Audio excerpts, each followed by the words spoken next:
یک شام پر از فرح و شادی مبارک باد هموطنان عزیز. با توجه شما نشر نوبتی برنامه اطلاعاتی خبر از استودیوی مرکزی تلویزیونی ورزش در استودیو امید احمدزاده.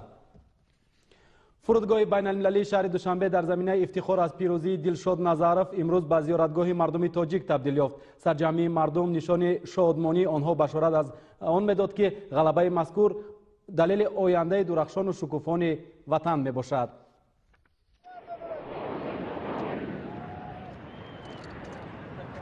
زیاده از 7000 ساکن کشور با دل سرشار از مهر و محبت و صمیمیت و افتخار پرچم ملت و میهن، شعار و آویزه های وطن خواهانه و گلدسته و ارمغان ها در کف در فرودگاه بین المللی شهر دوشنبه بازگشت قهرمان المپی ما دلشاد نظرف را انتظاری میکشند.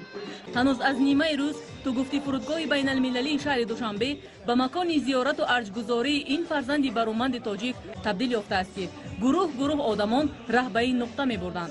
این در حالی است که موافق رجا طیاره مسافرکشانی که دلشاد نظرف مسافری برگزیده افتخاری آن به شمار می رفت ساعت 17:55 به وقت محلی به زمین می نشیند.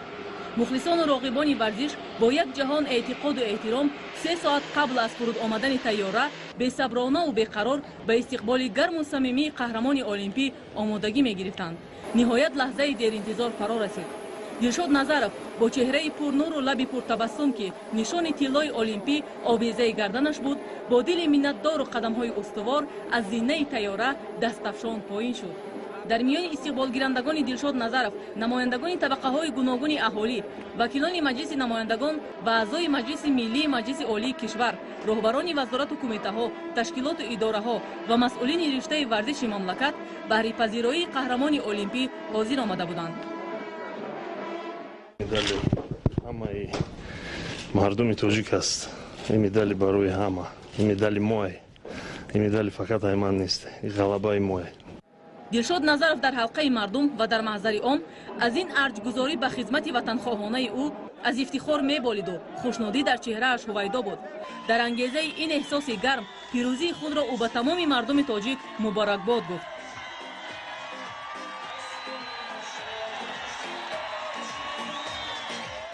چخما گفتگی بودم این غلبه همه ما همه مردم تاجیکستان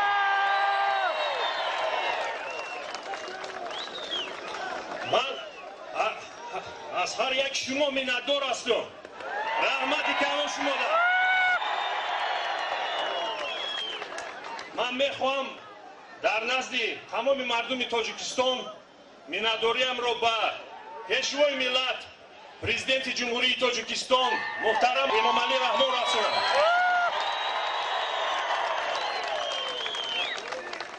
این مدال المپی مدال هممون. تشکر زیاد. دلشاد اقرار آمد که هر نفس و هر لحظه در یا دستگیری و پشتیبانی اساسگزار صلح و وحدت ملی پیشوای ملت محترم امامعلی رحمان و مردم سربلند تاجیک را احساس میکرد. محبت و صمیمیت ملت و هدایت‌های رهآموز سرور دولت به اون نیرو و قدرت و توانایی میبخشد. قهرمان المپیک کشور را اساسگزار صلح و وحدت ملی پیشوای ملت پرزیدنت جمهوری تاجیکستان محترم امامعلی رحمان در قصر ملت به حضور پذیرفت. اساسگزاری صلح و وحدت ملی پیشوای ملت پرزیدنت جمهوری تاجیکستان محترم امامعلی رحمان در قصر ملت قهرمان المپی گرزانداز نامآور تاجیک دلشاد نظرف را با حضور پذیرفته میان آنها ملاقات و صحبت صمیمی دایر شد. با قهرمان المپی دلشاد نظرف سرور دولت امامعلی رحمان در برابر اردن شرف درجه 1 300,000 سومانی جایزه پولی مقرر گردیده دولتی را تقدیم نمود.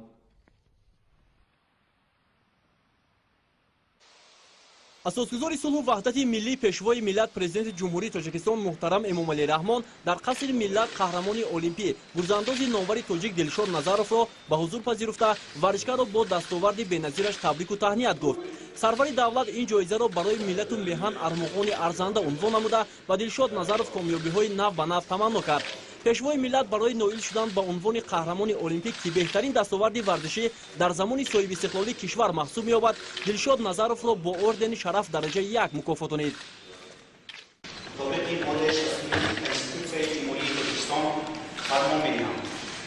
برای سهم فرزندان در رشد ورزش و دستاورد بلند در بازی‌های یکم تابستانه المپیک ریو د ژانیرو 2016 نظرов Илшод Ҷамолиддинович муовини раиси кумитаи ҷавонон ворзиш ва сайёҳӣ назди ҳукумати ҷумҳурии Тоҷикистон бо ордени шараф дараҷаи 1 сарфароз карда шавад. Президенти ҷумҳурии Тоҷикистон Эмомалӣ Раҳмон шаҳри Душанбе 22 августи соли 2016. дилшод Назаров дар навбати худ ба асосгузори сулҳу ваҳдати миллӣ пешвои миллат президенти ҷумҳурии Тоҷикистон муҳтарам Эмомалӣ Раҳмон барои қадрдонияш бо ин мукофоти гаронарзиши давлатӣ ва ғамхориҳои рӯзафзуну дастгириҳои ҳамвораш самимона изҳори сипос намуда медали қаҳрамонияшро ҷоизаи тамоми мардуми Тоҷикистон арзёбӣ сохт. баъди мулоқот бо асосгузори сулҳу ваҳдати миллӣ пешвои миллат президенти ҷумҳурии Тоҷикистон муҳтарам Эмомалӣ Раҳмон қаҳрамони олимпӣ дар маҳзари намояндагони васоити ахбори омма таъссуроташро аз мулоқоти мазкур изҳор дошт.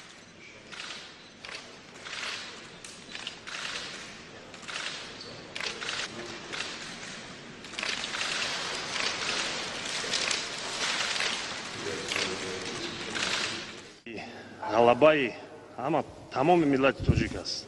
این غلبه فقط من نیست، این غلبه تمام ملت تاجیک. من پیش همه مینداری با پیشوای ملت پرزیدنت جمهوری تاجیکستان محترم امامعلی رحمان شما دا همه رحمت کلان. من از گفتم دا پیش های مسابقه من فیسبوک دا دیدم چخی ممکن аязор лайк зиёд будай. И ман фаҳмидам мардуми тоҷик интизори медали тилло. Ягон медали дигар не, ягон фақат медали тилло. И ман баргардам дар хона медали тилло кардам. баъди мулоқот бо хабарнигорон қаҳрамони олимпӣ Дилшод Назаров роҳ ба сӯи амфитеатри пойтахт пеш гирифт.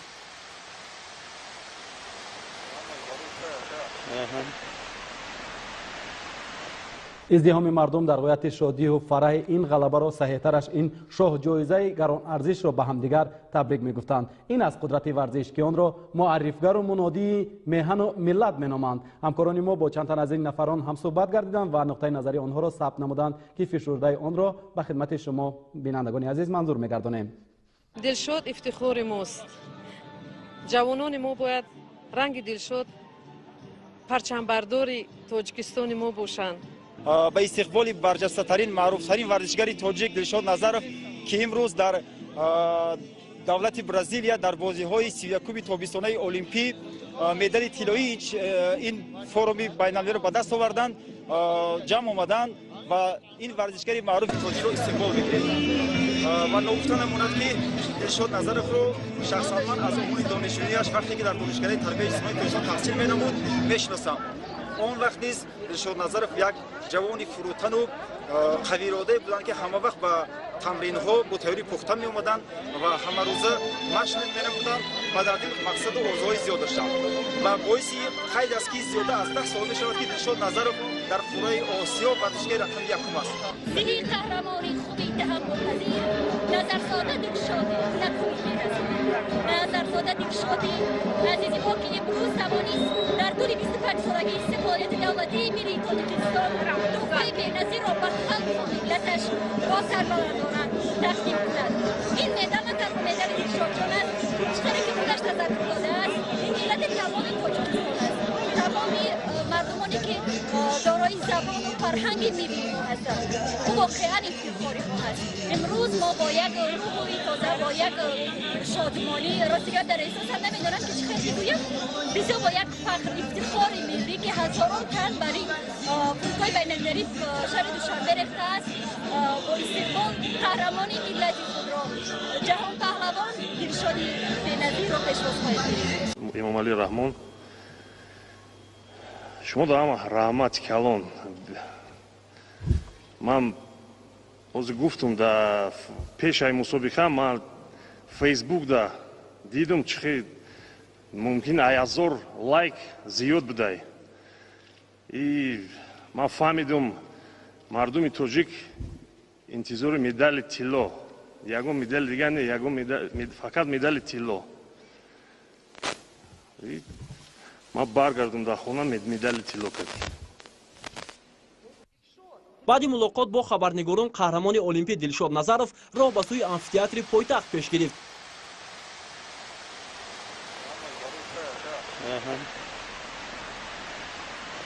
издиҳоми мардум дар ғояти шодию фараҳи ин ғалабаро саҳеҳтараш ин шоҳҷоизаи гаронарзишро ба ҳамдигар табрик мегуфтанд. ин аз қудрати варзиш ки онро муаррифгару мунодии меҳану миллат меноманд. ҳамкорони мо бо чанд тан аз ин нафарон ҳамсӯҳбат гардиданд ва нуқтаи назари онҳоро сабт намуданд ки фишурдаи онро ба хидмати шумо бинандагони азиз манзур мегардонем.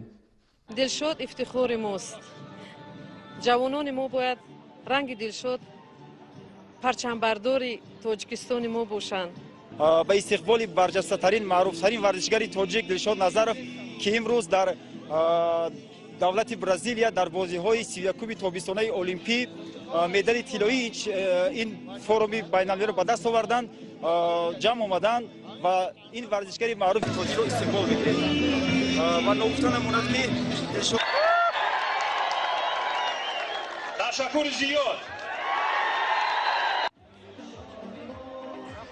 дилшод иқрор омад ки ҳар нафасу ҳар лаҳза дариё дастгириву пуштибонии асосгузори сулҳу ваҳдати миллӣ пешвои миллат муҳтарам Эмомалӣ Раҳмон ва мардуми сарбаланди тоҷикро эҳсос мекард. муҳаббату самимияти миллату ҳидоятҳои раҳомӯзи сарвари давлат ба ӯ нерӯ ва қудрату тавоноӣ мебахшед. қаҳрамони олимпии кишварро асосгузори сулҳу ваҳдати миллӣ пешвои миллат президенти ҷумҳурии Тоҷикистон муҳтарам Эмомалӣ Раҳмон дар қасри миллат ба ҳузур пазируфт. асосгузори сулҳу ваҳдати миллӣ пешвои миллат президенти ҷумҳурии Тоҷикистон муҳтарам Эмомалӣ Раҳмон дар қасри миллат қаҳрамони олимпӣ гурзандози номовари тоҷик Дилшод Назаровро ба ҳузур пазирафта миёни онҳо мулоқоту суҳбати самимӣ доир шуд. ба қаҳрамони олимпӣ Дилшод Назаров сарвари давлат Эмомалӣ Раҳмон дар баробари ордени шараф дараҷаи 1 300 000 сомонӣ ҷоизапулии муқарраргардидаи давлатиро тақдим намуд.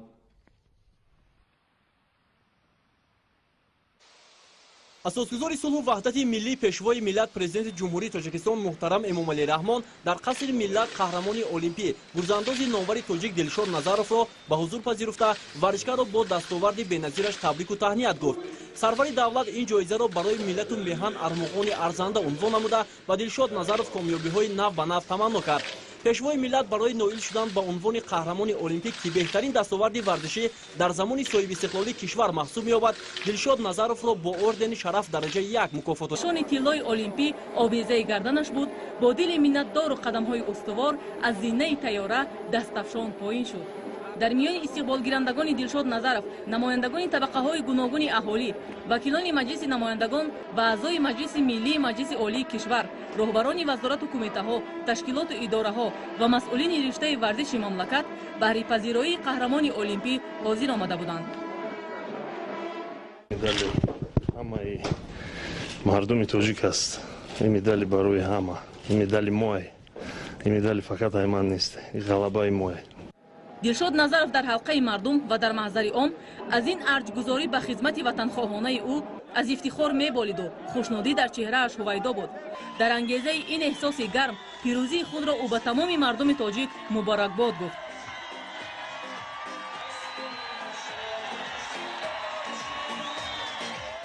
чихема гуфтагӣ будум и ғалабаи ҳамаи мо, ҳамаи мардуми Тоҷикистон.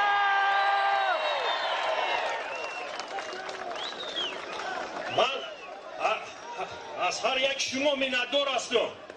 раҳмати калон шумо дорам. ман мехоҳам дар назди тамоми мардуми Тоҷикистон миннатдориамро ба пешвои миллат президенти ҷумҳурии Тоҷикистон муҳтарам Эмомалӣ Раҳмон расонам.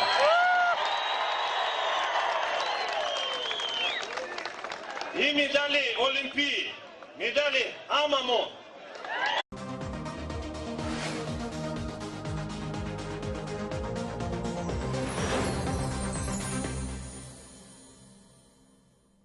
یک شام پر از فرح و شادی مبارک باد هموطنان عزیز. به توجه شما نشر نوبتی برنامه اطلاعاتی خبر از استودیو مرکزی تلویزیونی ورزش در استودیو امید احمدزاده. فرودگاه بین المللی شهر دوشنبه در زمینه افتخار از پیروزی دلشاد نظرف امروز به زیارتگاه مردم تاجیک تبدیل یافت. سرجمعی مردم نشان شادمانی آنها بشارت از آن میداد که غلبه مذکور دلیل آینده درخشان و شکوفان وطن می باشد.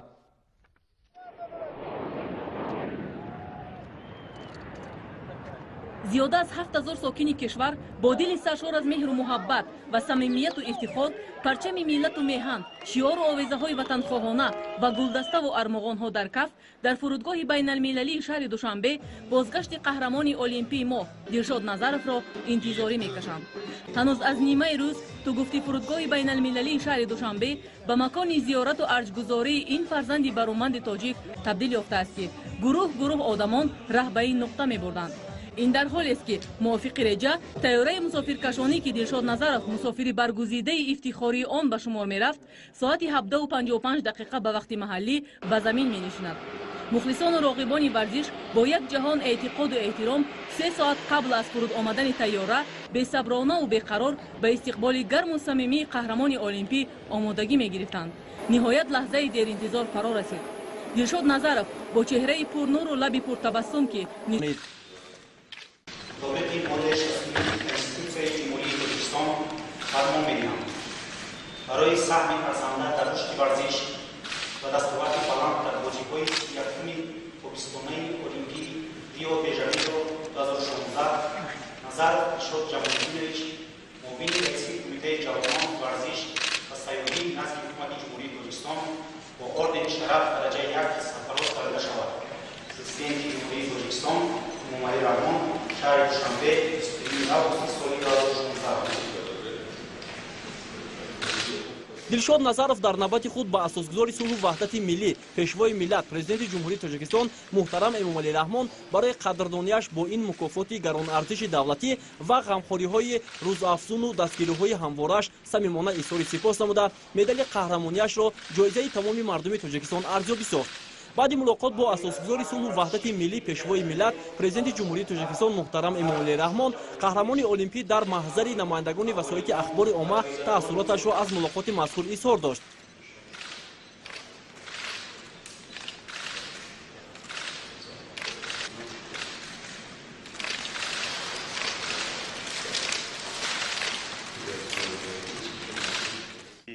غلبه همه تمام ملت تاجیک است. این غلبه فقط من نیست، این غلبه تمام ملت تاجیک. من پیش همه مناداری به پیشوای ملت پرزیدنت جمهوری تاجیکستان محترم